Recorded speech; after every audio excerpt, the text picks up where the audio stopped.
I'm walking to Kentucky Kingdom right now, as it is the second part of this epic theme park trip for the day. So thank you so much for watching the video so far. And oh man, I was getting nervous for a second because I hadn't seen Lightning Run going, and now I see it going up that lift hill. I mean, it's a really interesting parking lot because there's kind of two parts to it. Because you got the huge convention center here. It's kind of strange to get to, but some of the views you get right here from the entrance are really just spectacular and beautiful. And that Lightning Run coaster looks awesome. It's a smaller scale. It's kind of like Maverick in a sense, where you see it, it doesn't look overwhelming, but it just looks really cool. So I'm really excited to get on that, and Storm Chaser, Kentucky Flyer as well, to see kind of a kid style, smaller wooden coaster. We'll see if I get on the other two. I don't know about T3. I don't know if I want to handle that at all. But yeah, this is really cool, so I'm ready to get started.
All right, so I just got off the Lightning Run, I think is what it's called. You can see back there, let's move my head. Yeah, it looks like Lightning Run, I always get it confused, but I mean, that's intense. I sat back row. The airtime is amazing. The first drop is just awesome. It's not even that big of a drop. I don't even think it's 100 feet, or it might be, but it just pulls you over the top. And the last three airtime hills at the end do kind of hurt a little bit because they're unexpected to be that kind of intense and quick, but it is an amazing coaster, especially given its size. It kind of reminds me, like, it's got a couple of turns kind of like Maverick does, where it kind of whips you and stuff, but that is an awesome coaster. So now I think we'll get head to the Storm Chaser area.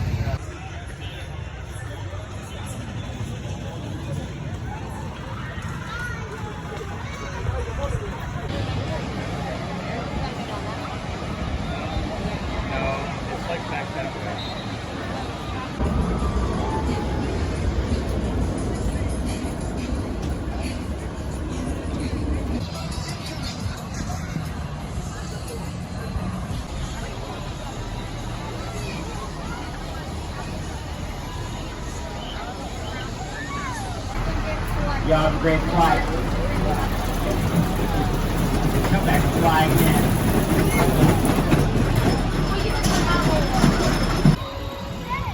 Just got off the Kentucky Flyer, and that was awesome. Like, I was not expecting it to be that good. It was really smooth, pretty good airtime hills for being a junior wooden coaster.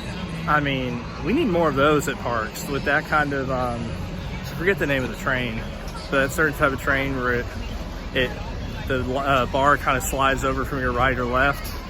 So it's not just your traditional lap bar. There's no seat belts, but that was pretty good, pretty awesome. Really enjoyed that. And once again, it's running one train, but I had to wait like 3 trains, so the waits aren't bad. Most people seem to be hanging out at the water parks here, which I can't blame them. It's in the 80s, so it's a nice summer day.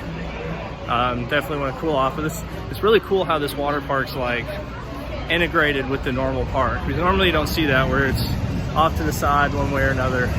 So that's really cool. It's weird having airplanes fly over all the time, as one is right now. And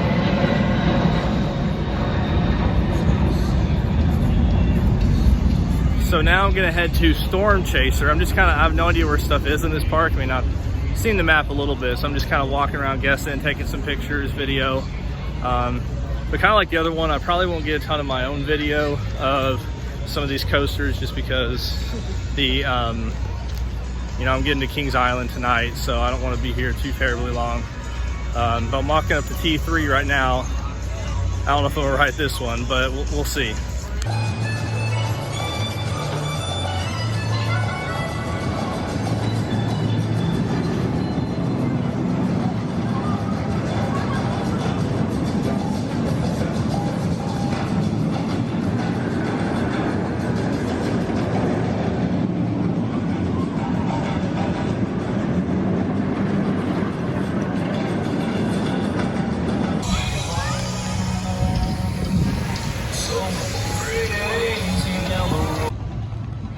So here is the beautiful Storm Chaser, and it is a trek to get back here. I mean, that's that wooden coaster right there. I forget the name of that one. I don't know if it's running because I haven't seen it go by since, but let's go ahead and watch that first drop.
Alright, so I just got a Storm Chaser, as you can see it behind me right here.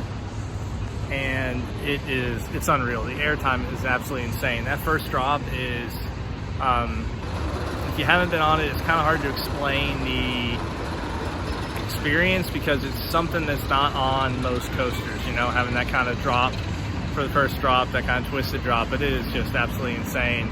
Love that coaster. I rode second row from the back, and there kind of got to be a little bit more of a line once I got off, but it was basically a station wait when I went the first time. But it is just, I mean, this thing just is an airtime machine. And there's a cool little bit at the end where it's got a cool little over 90-degree bank that goes underneath the bit of track before the brake run. So that's really cool, but this is an insane RMC. I don't know where I'd rank it in terms of all the RMCs I've been on, but it definitely did not disappoint. The airtime on that second hill as well, and essentially on every little hill throughout the ride is just absolutely ridiculous. It definitely whips you around, but in a good way. So I absolutely love this coaster, and I think I'm going to try to get on the wooden coaster before I head out, because as I've said, this is more like just a couple hour stop before I head to Kings Island in that area. I forget the name of the wooden coaster, but I'll talk to you all after that.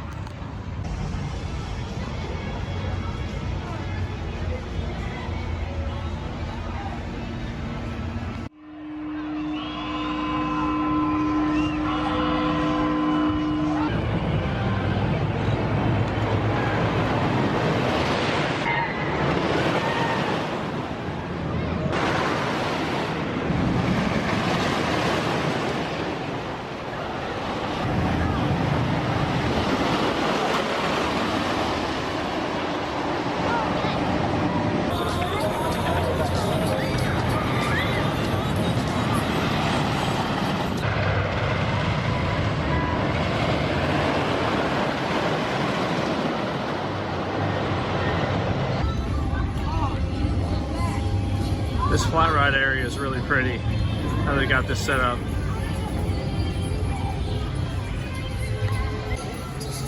The longest lines of the park, the water rides.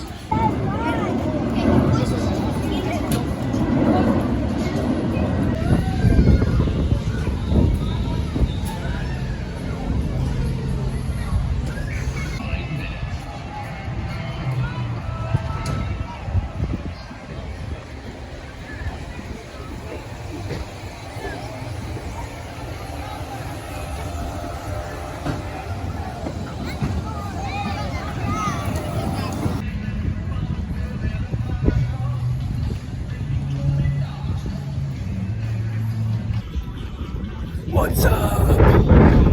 End of Kentucky Kingdom. Yeah, so went on Thunder Run. Pretty darn rough.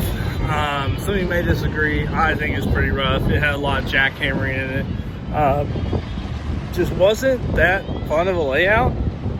Not really any airtime, and when there was, it did some like weird kind of banking and stuff, and so it just wasn't the best coaster in my opinion. Where's Lightning Run though? Is that? Sorry, I got my glasses off, so it's kind of hard to see. It looks like it's right behind me. But yeah, this is a good park. You know, it's not as good as Holiday World, which I visited earlier today. But they've got 3 really solid rides. I feel like they're only running 1 train on every single coaster. So, I mean, you know, you can't blame them on a weekday doing that. It saves them money, saves wear and tear on the coaster and the coaster trains. So you can't blame that. The parking, as I said, is kind of strange. The layout is also really strange, but it's kind of cool in a unique way.